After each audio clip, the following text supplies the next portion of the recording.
오늘 우리에게 주시는 하나님의 말씀은 욥기 12장 1절부터 12절입니다.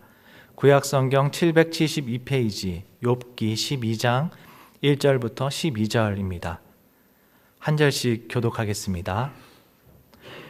욥이 대답하여 이르되 너희만 참으로 백성이로구나.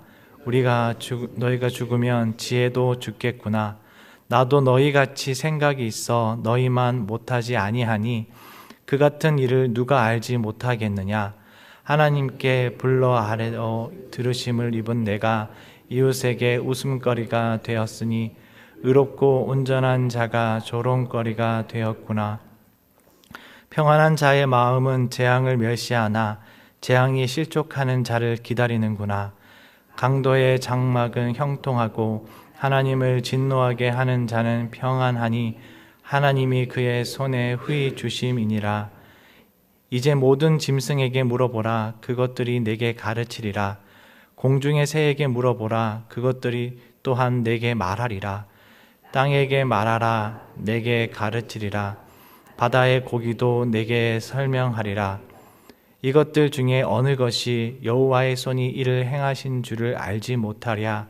모든 생물의 생명과 모든 사람의 육신의 목숨이 다 그의 손에 있느니라. 입이 음식의 맛을 구별함 같이 귀가 말을 분간하지 아니하느냐. 늙은 자에게는 지혜가 있고 장수하는 자에게는 명철이 있느니라. 아멘.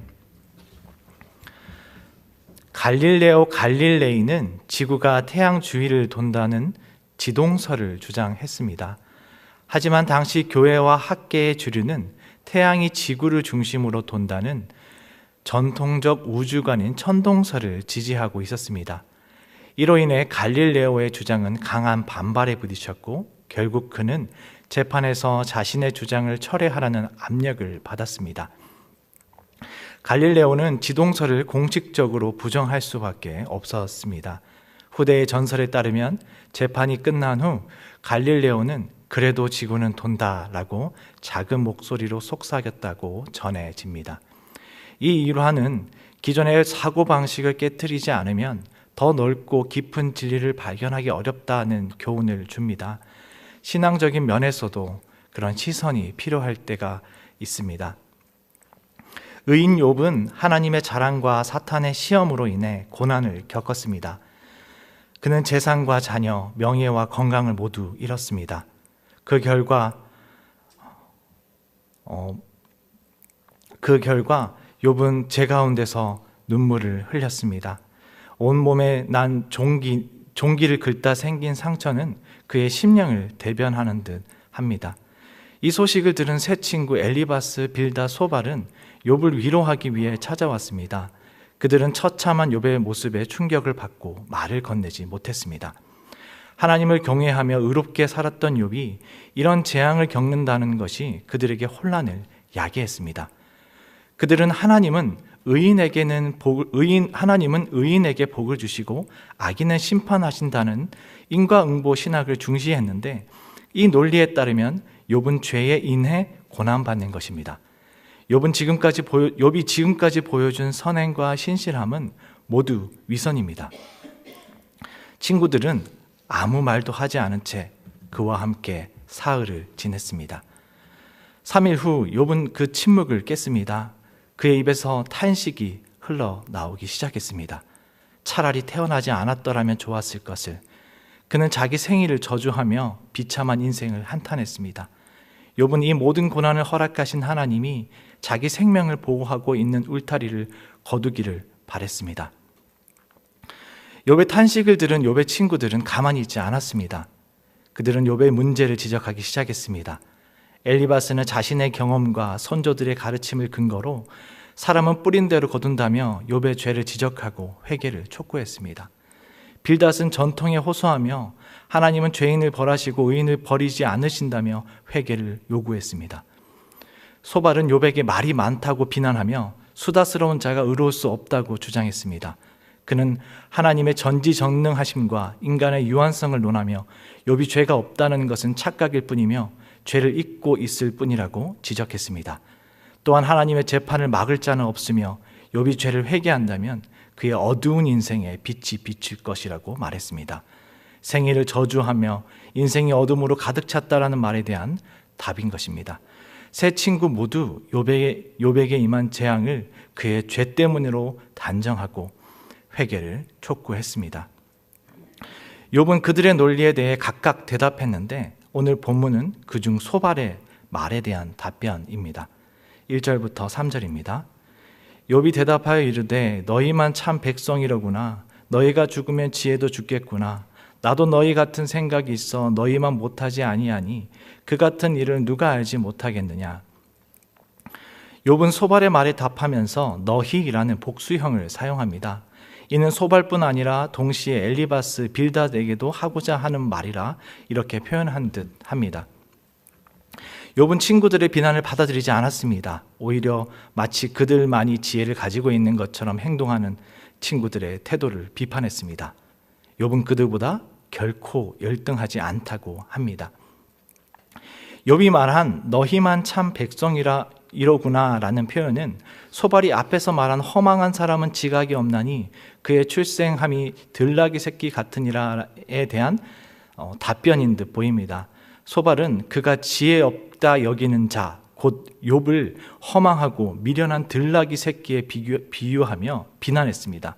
이에 욥은 그래 너희만 참된 사람이구나 우리는 낙이고 라고 반어적으로 대답한 것입니다.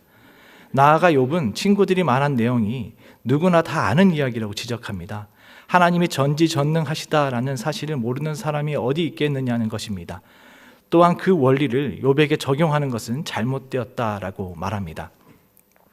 욥은 친구들이 자신의 현실과 고통을 제대로 이해하지 않고 오직 자신들의 관점만 고집하며 무조건적으로 비난하는 오만함과 무례함을 지적했습니다. 4절입니다. 하나님께 불러 아뢰어 들으심을 입은 내가 이웃에게 웃음거리가 되었으니 의롭고 온전한 자가 조롱거리가 되었구나. 욥은 친구들의 논리가 잘못되었음을 다양한 증거를 제시하며 반박합니다. 먼저 자신의 개인적인 상황을 예로 듭니다. 과거에 욥은 하나님과 깊은 교제를 나누던 사람이었습니다. 그가 기도하면 하나님은 듣고 응답해 주셨습니다. 욥은 자신을 의롭고 온전한 자라고 스스로 소개합니다. 성경도 이에 동의합니다. 욥기 1장 1절과 1장 8절은 욥을 하나님을 경외하고 악에서 떠난 순전하고 정직한 자로 묘사합니다. 그런데 지금은 하나님은 침묵하고 계십니다. 그의 명성은 수치로 변했습니다. 가장 가까운 친구들은 그를 웃음거리로 여기고 있습니다. 당시 문화에서 불명예는 매우 수치스러운 것이었습니다. 욥은 그 상황을 매우 가혹하게 느꼈을 것입니다. 5절부터 6절입니다. 평안한 자의 마음은 재앙을 멸시하나 재앙이 실족하는 자를 기다리는구나. 강도의 장막은 형통하고 하나님을 진노하게 하는 자는 평안하니 하나님이 그의 손에 후히 주심이니라. 욥은 두 번째 증거로 불경건한 자들의 형통을 언급했습니다. 고난당하지 않는 평안한 자는 재앙 가운데 있는 자를 경멸한다. 그 재앙은 실족한 자, 그리고 그 재앙은 실족한 자, 이미 고통받고 있는 자에게만 준비되어 있는 것 같다고 욥은 말합니다. 욥이 이런 심정이었습니다.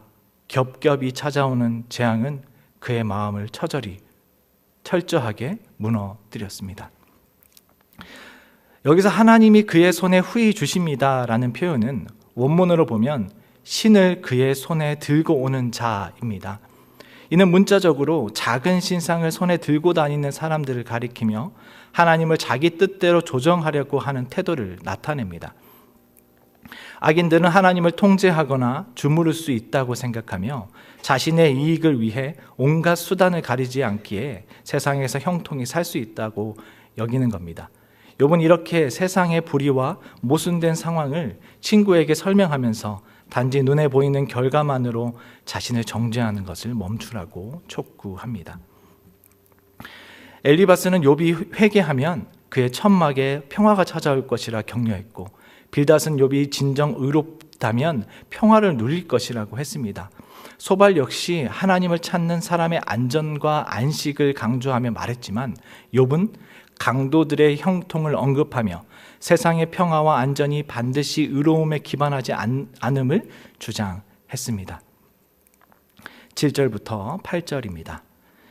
이제 모든 짐승에게 물어보라. 그것들이 내게 가르치리라.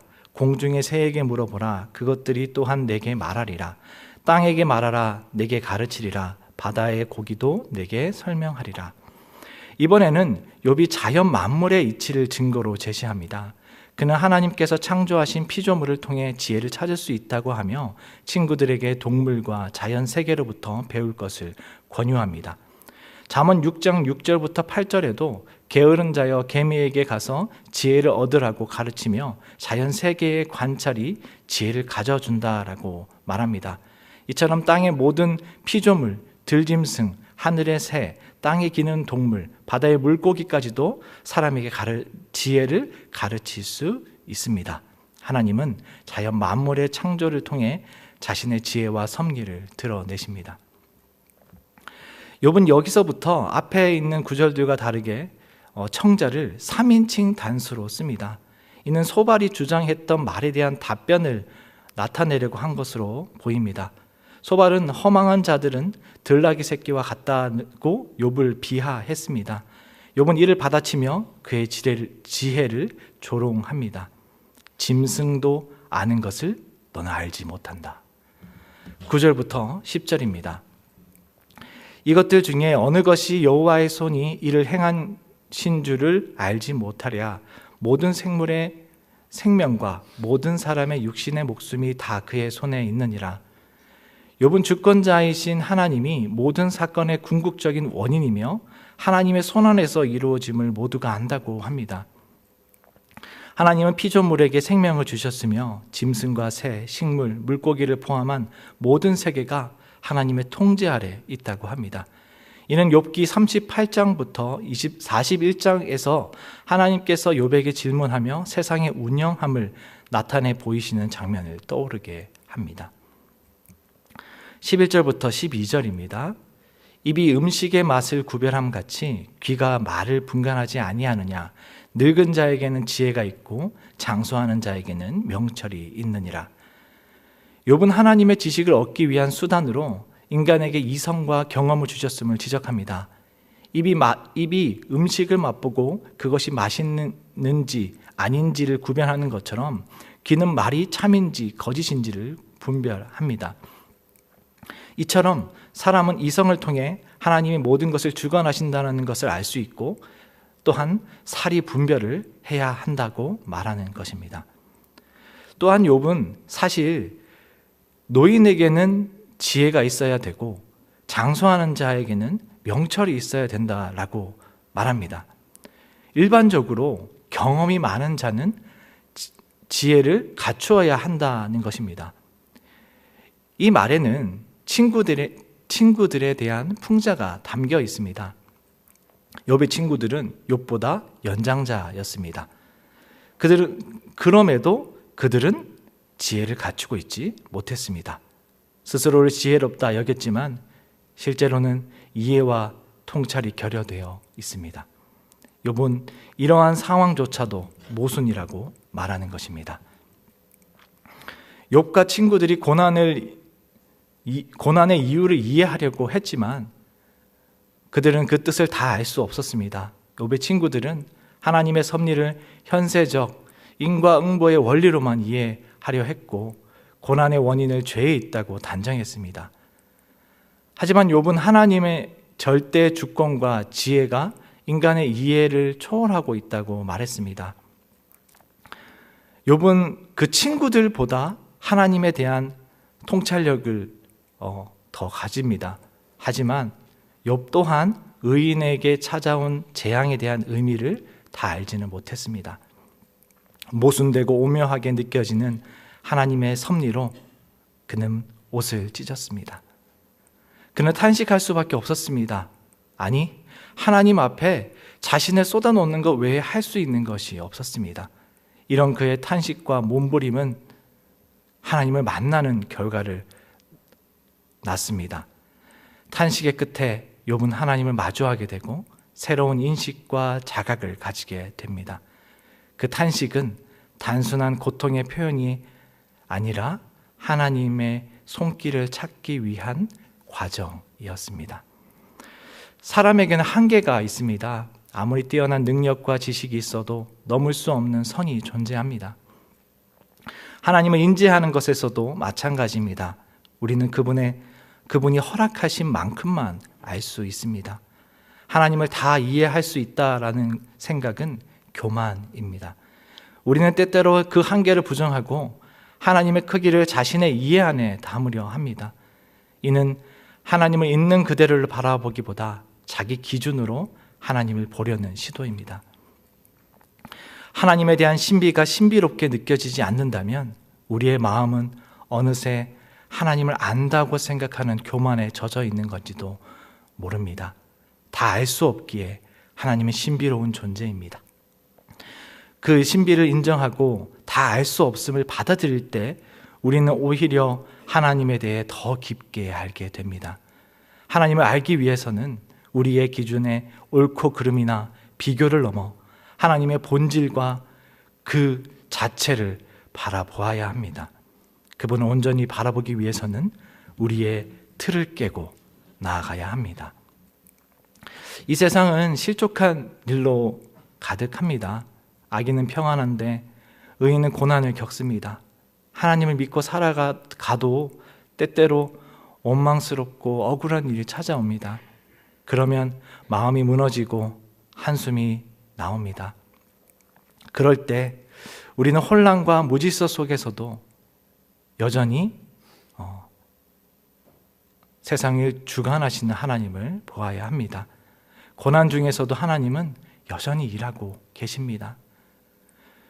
그리고 그런 세상 속에서 변함없이 마음을 지키고자 한다면 우리의 하나님이 우리가 함께 하려는 하나님이 되어야 합니다. 자녀는 부모의 곁을 떠나려 하지 않습니다. 그곳에 아픔과 고통이 있어도 아무리 힘들고 어려운 길이라도 그곳으로 가려 합니다. 하나님께 나아가는 것도 비슷합니다. 다 이해되어서가 아닙니다. 납득되고 받아들여져서도 아닙니다. 왜 하나님이 거기 있으시지? 의문이 들지만 하나님이 그곳에 계시기에 갑니다. 원망스럽지만 외롭게 우리를 둔 하나님이 너무 믿고 싫지만 그곳은 불구덩이지만 주가 있는 그곳에 마음을 둡니다. 하나님이 있는 그곳에 아픔과 우리의 슬픔을 둡니다. 밑바닥까지 팍팍 긁어 누구에게도 말하지 않았던 검은 그림자까지 내어 놓는 겁니다. 무질서 속의 질서에 자신을 두는 것, 그것이 탄식입니다. 기도하겠습니다. 하나님 아버지, 우리에게는 이해할 수 없는 일들과 해결할 수 없는 고통이 있지만 주께 창문을 열고 나아갑니다. 저희 마음을 만지시고 선한 길로 이끌어 주옵소서.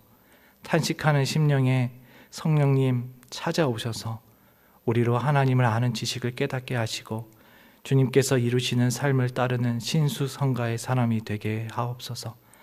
예수 그리스도의 이름으로 기도드립니다. 아멘.